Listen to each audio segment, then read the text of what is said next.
Hello and welcome to True North EV. We're here today. We're going to be chatting with Ross from Winnipeg. He's actually a part of the Manitoba Electric Vehicle Association, which I'm a part of. So I've known Ross for, it must be 4 or 5 years now. So yeah, it's a great conversation with him. Hope you enjoy. Hello and welcome to True North EV, Ross. How are you? Good, good. How are you doing? Not too bad. Uh, so we'll get right into this. I know of your background, but I'm gonna ask you a couple of different questions that I might not even really know the answer to. Sure. Um, what was the first electric vehicle you wanted and why? The first EV I wanted was a 1959 Renault Dauphine. It was quick and it was quiet. It easily embarrassed all the other cars of its era. And was it available in Canada or no? Yeah, I think there's about six of them in Canada. Uh, in Okay. in that era, about 1990. They became more available because a company called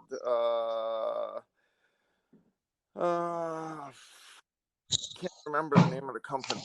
Anyway, Feel Good Cars. That's who it was. Feel Good Cars was refurbing them in 1990, and I got my name on a list to get one at that time. And then they decided to make new cars, so I didn't get one after all. And so, just for those that don't know, what kind of car do you have currently? My car is Electric vehicle. Mitsubishi i-MiEV. I got it in 2011. It's the first one in Canada, and I put a deposit on it in 2008. And what kind of range are you getting on that one? On the IMEV? It's about 150 kilometers in the summer and about 100 kilometers in the winter. Awesome. And why did you choose the IMEV? Because it was the first one that was available. Back in 2008, not a lot of car companies were taking requests for cars. It was that or the Roadster. And actually, was the Roadster even available then? Maybe. Yeah. And why? I didn't have $100,000. Well, I guess that's the other thing, right? House or car. Yeah. And why did you want an electric car to begin with? It was all about the performance. Electric cars significantly outperform gas cars or diesel. I saw how quick the Dauphine was compared to, I don't know, Fords and Chevys of that era. I think I actually saw it in a street race against a Pontiac, but the actual name doesn't matter. It just embarrassed all the competition. That's the way it should be. As a teenager, right? Performance was everything. Yeah. A little older now, and I realize that there are other aspects to transportation that are perhaps more important. A little bit, not so much. And what car did you have before you got your IMEV? I had Toyota Corolla. Okay. So one reliable vehicle for another. Yes, exactly. And when you switched from the Corolla to the IMEV, did you have to change much of your driving or any of your driving habits to get into the EV or no? Well, I did change a bunch of my habits. So the first one that's kind of not obvious is that I fill up my car every night. I plug it in at night. When I wake up in the morning, the car is full and I go about my daily business. When I had my Corolla, I would wait until, the gas light came on, and then I'd go to the gas station and fill her up. Yeah. I hated gas stations, so I'd literally wait until it was on fumes.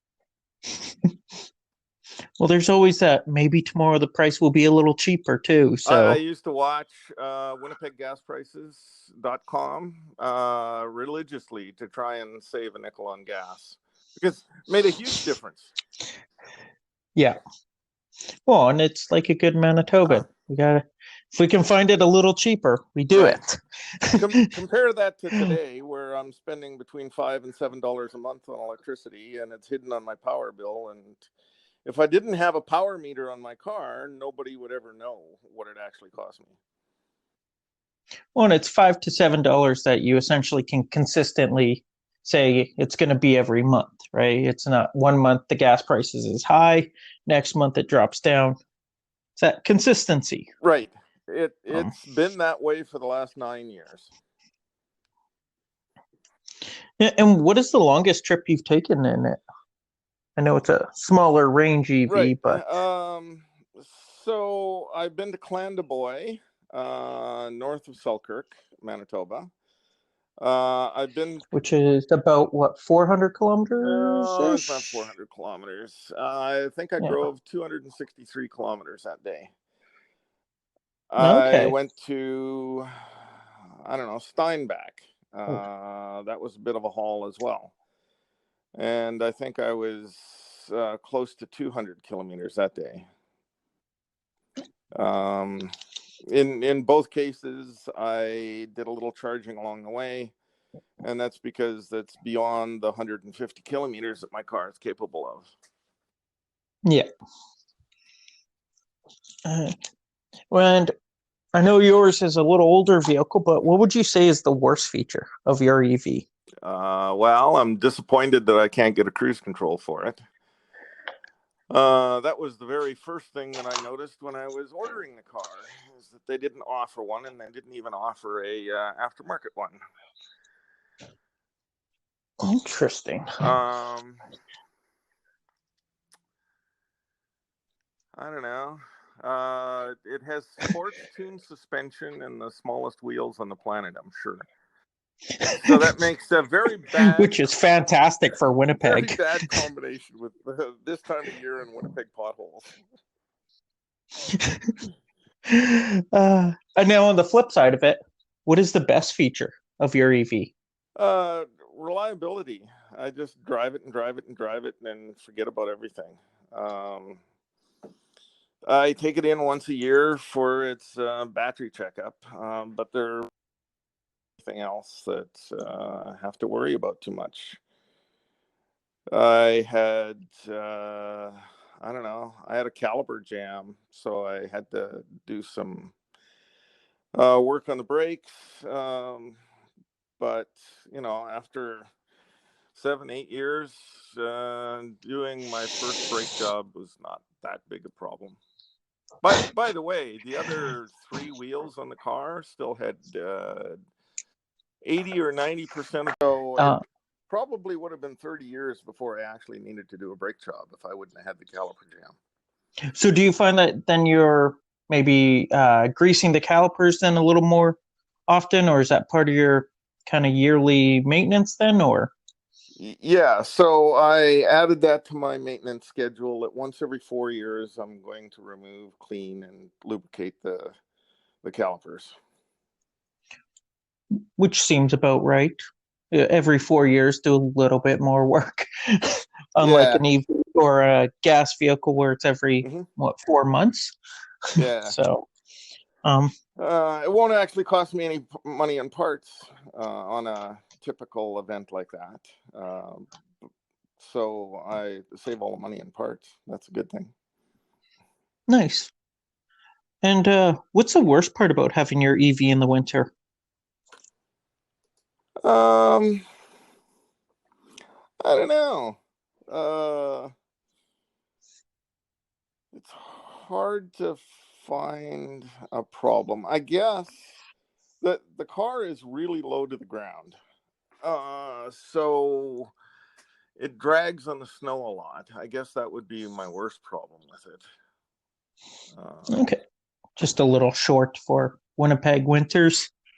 Well, lots of the ruts through the snow are made by, SUVs and trucks. So having a short car means that I'm dragging all the time. The other thing is that the width of the car is narrower than a typical pickup truck.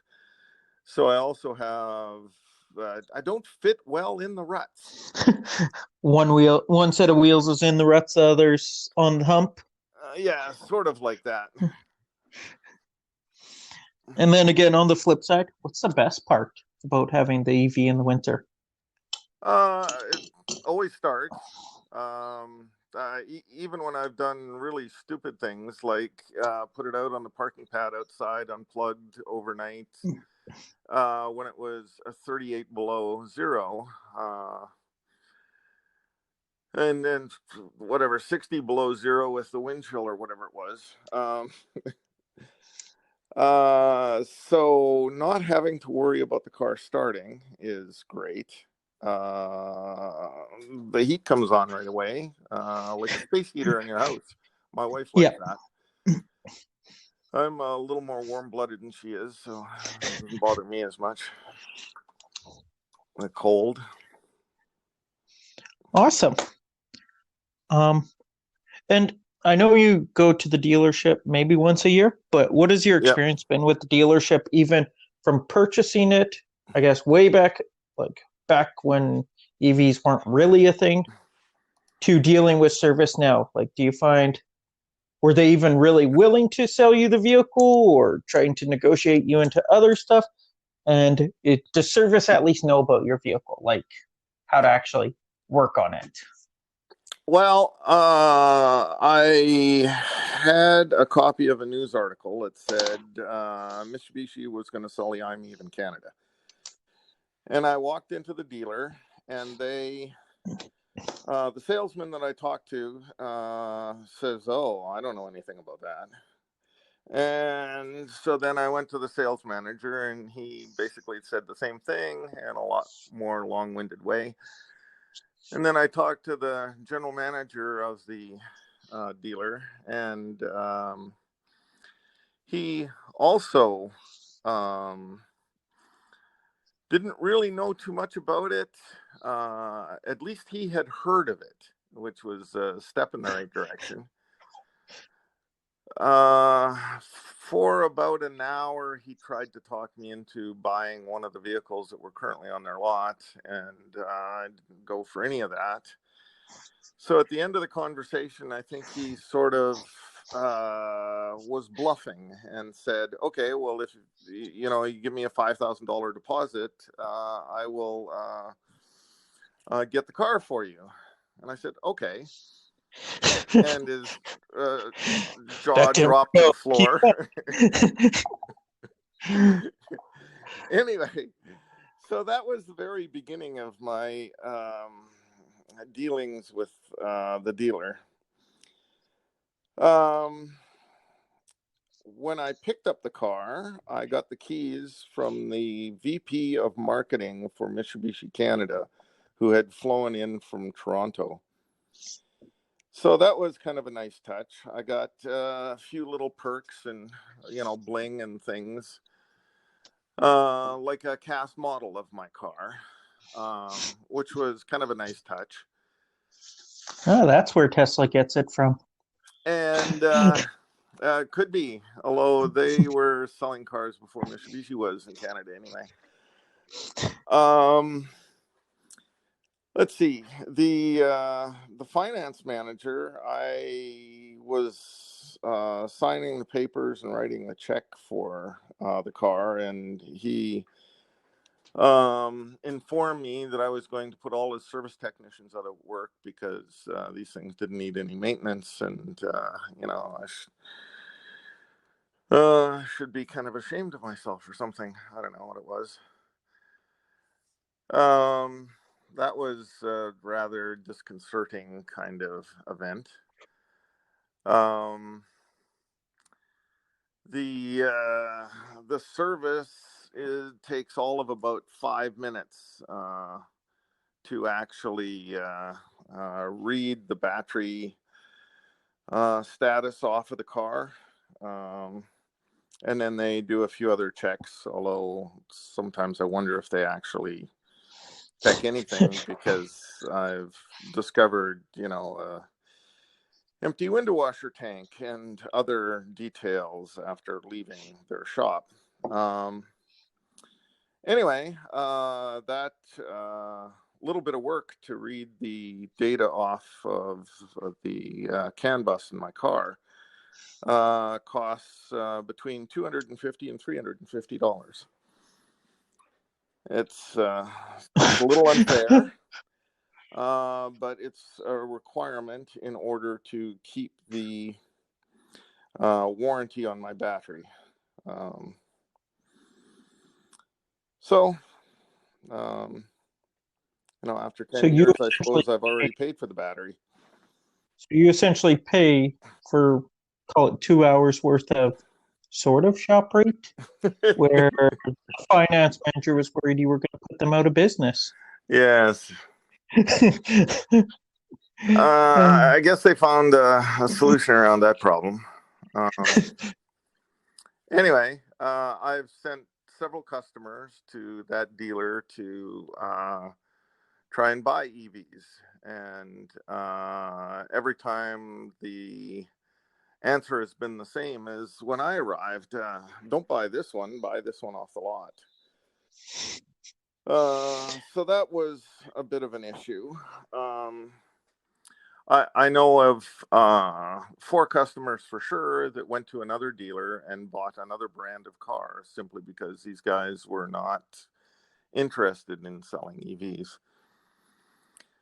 I think in total they've sold 7 IMEVs in Manitoba. The one I have, one very good friend of mine in Neva owned for about 4 or 5 years. And then some other ones that are owned by strangers around town. I see them occasionally, and I don't know any of those people personally. And was all 7 of them purchased from one dealership, or were they other? Because I think we got 2 or 3 Mitsubishi dealers now in Winnipeg. No, just from the one. This is the only one Okay. that's an authorized electric vehicle dealer. Oh, okay. Now, I know you have another electric. Let's get talking about that other one. That's correct. So what's your other electric that you have? So, one of the things from being a member of MEVA was that I saw that other people were doing conversions of existing electric vehicles. And I also happened to work on the WikiSpeed project, which was a joint effort between MEVA and Red River College. I got to do the high voltage section on the WikiSpeed car. So I gained confidence that it wouldn't be that hard to convert an existing vehicle to an electric. So I took a 50 horsepower outboard Mercury motor and threw away the engine block and added an 8-inch DC electric motor. And I get a little over the 50 horsepower, but don't tell anybody. But I dialed it back so that I wouldn't break any of the gear train or any of the other problems. Anyway, that 50 horse outboard sits on a 20-foot pontoon boat. Seats 11, hauls 2,700 pounds, and it's great for taking people and junk to the lake. What type of battery do you got in there? So I have 28 cells of lithium iron phosphate batteries made by Caleb in China. They're 180 amp hours and nominally 3.2 volts. Okay. They give me about 90 volts. They're all wired in series. It gives me about 90 volts and about 180 amp hours. So the energy storage is about 15 kilowatts. It's Okay.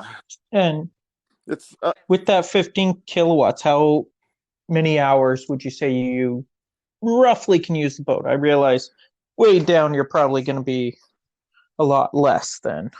Actually, that's one of the funny things about this that I've discovered as I've measured and created spreadsheets and all those wonderful things is that the load on the boat really doesn't make that much difference on a pontoon. Whether you're fully loaded and you're, close to a ton or a ton and a half of people and stuff, or whether you're running completely empty, the energy consumption is not that much different, slightly more. But it only takes about an extra 5 to 8% more energy to run it at the. Wow. The thing that does make a huge difference is the speed at which you run the boat. So if you run it flat out, I can get about 45 minutes out of it. And if I run it at half throttle, of course, I can go twice that long, or an hour and a half. If I run it at a quarter throttle, I can go, about 3 hours in the boat.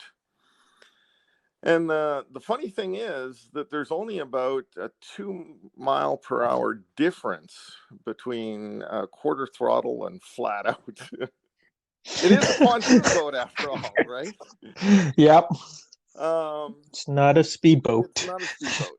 So one of the things I've been working on this winter is trying to understand prop design and trying to find a prop which is better suited to my boat.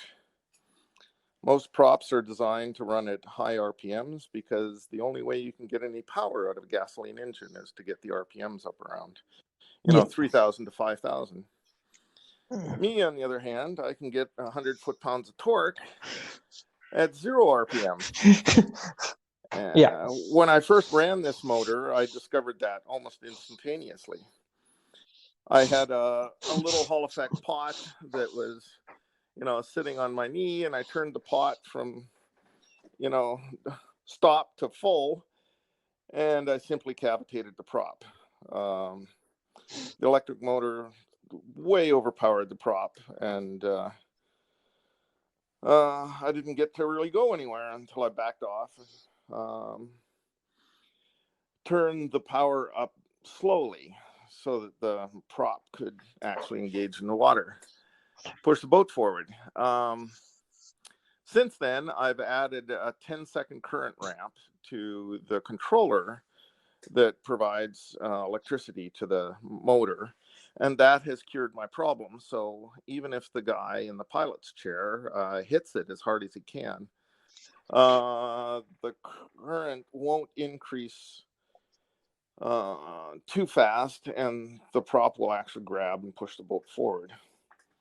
Even so, in 10 seconds, if you go from 0 power to full power, you can snap the necks back on most of the people that aren't expecting it.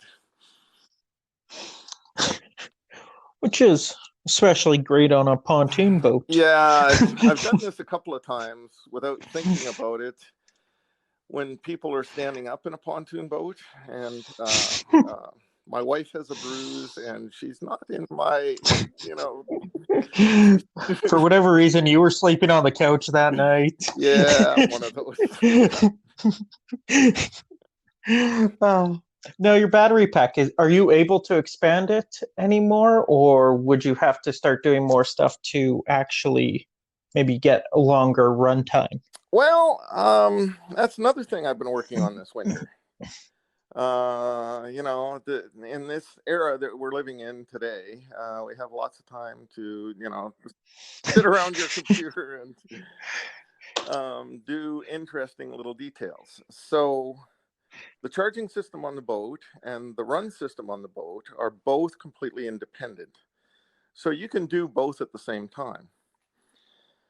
So if I take a set of golf cart batteries, which I just happen to have a spare set of, and you hook that up to a 120 volt inverter, you can charge the boat and run it at the same time. All you got to do is wheel the golf cart battery pack onto the boat. And now you have your range extender. And oh, by the way, the boat can carry lots of heavy stuff. So this is no big deal to add, 500 pounds of batteries.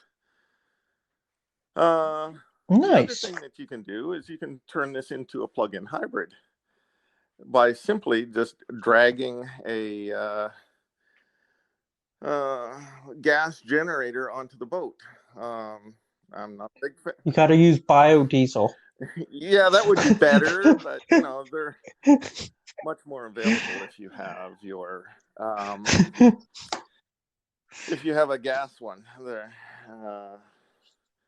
dime a dozen anywhere you go. And I would probably borrow my father-in-law's if I was actually going to try this summer. Yep. That's awesome. And how long roughly I guess you're still kind of tinkering at it, but how long have you been essentially from when you started the conversion to when you were able to get it on the water? Roughly how long was that? So, basically December 2015, I started getting serious about actually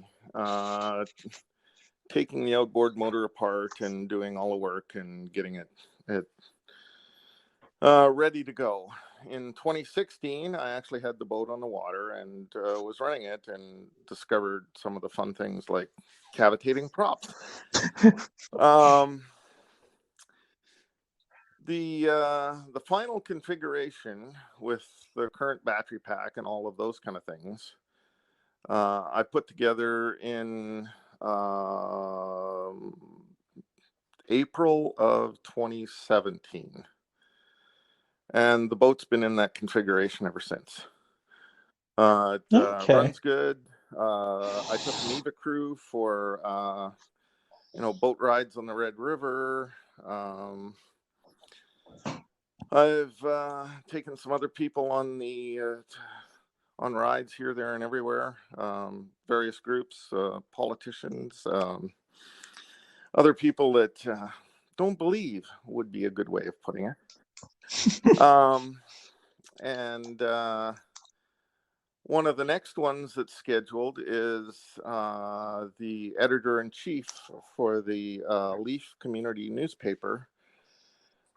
She wants to go for a boat ride and do an interview at the same time. So that would be happening after the flood is over this spring. Nice. Well, I'm not going to take up too much more of your time. I know we've said MEVA a few times. So MEVA is actually the Manitoba Electric Vehicle Association. They're a group of people that think electric drive is a good thing to do. Some of them are like me when I was young.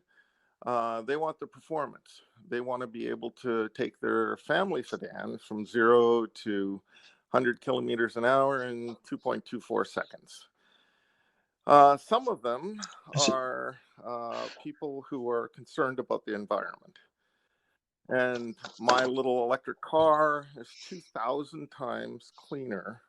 That is 2,000 times less CO2 per kilometer than what my Corolla was. And my Corolla was no slouch when it came to fuel efficiency and being clean. In addition to that, there is zero pollution that comes out of Manitoba electricity because it's all hydro generated. There's no particulate matter, there's no nitrogen oxides or any of those bad things that you get out of the tailpipe of a typical fossil fuel car. So there's those two aspects.